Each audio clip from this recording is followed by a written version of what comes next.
Il a sorti sa guitare en pleine audience pour jouer les fameux accords tant controversés du refrain de sa chanson Singing Out Loud pour prouver sa bonne foi. Ed Sheeran, la star britannique, était accusé lors de son procès d'avoir plagié une partie de la mélodie du titre Let's Get It On de Marvin Gaye, sorti 40 ans plus tôt. Il est vrai que lorsqu'on passe les deux musiques côte à côte, la ressemblance peut être troublante.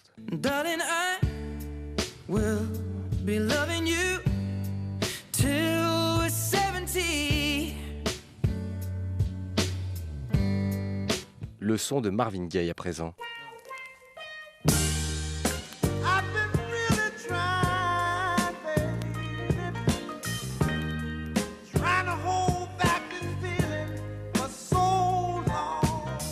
Mais la justice a tout de même déclaré Ed Sheeran non coupable, considérant que le chanteur de 32 ans avait créé sa chanson de manière indépendante. Des affaires de plagiat, ce n'est pas ce qui manque, mais le plus difficile, c'est de faire la différence entre l'originalité et la volonté de plagiat. C'est ce que nous explique Michael Master, avocat spécialisé en propriété intellectuelle. C'est vraiment le point extrêmement complexe en matière musicale, c'est comment retenir l'originalité au regard des millions et des millions et des millions d'œuvres qui préexistent, et surtout que les contrefaçons ne vont rarement porter sur toute une chanson, ça va toujours être des ressemblances sur quelques instants, quelques mesures de musique. Pour citer d'autres exemples moins heureux que celui d'Ed Sheeran, il y a le cas du chanteur français Calogero.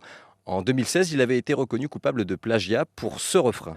Aussi vrai que de loin je lui parle, j'apprends tout seul à faire mes armes. Aussi vrai que j'arrête pas d'y penser, si seulement je pouvais lui manquer.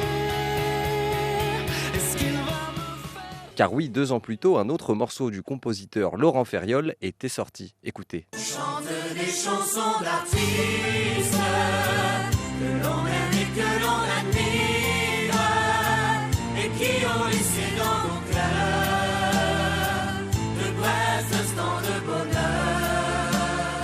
Et selon la justice, les deux mélodies ont une similitude évaluée à 67%.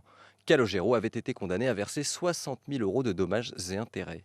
Un dernier exemple pour finir, le cas d'Oasis qui a été accusé d'avoir plagié plusieurs fois. Mais l'anecdote la plus intéressante concerne le morceau I'd Like to Teach the World to Sing de 1971, interprété par le groupe The News Seeker. I'd like to build the world a home and furnish it with love. Grow up. Et en 1994, Oasis sort Shaker Maker qui plagie le morceau de 1971.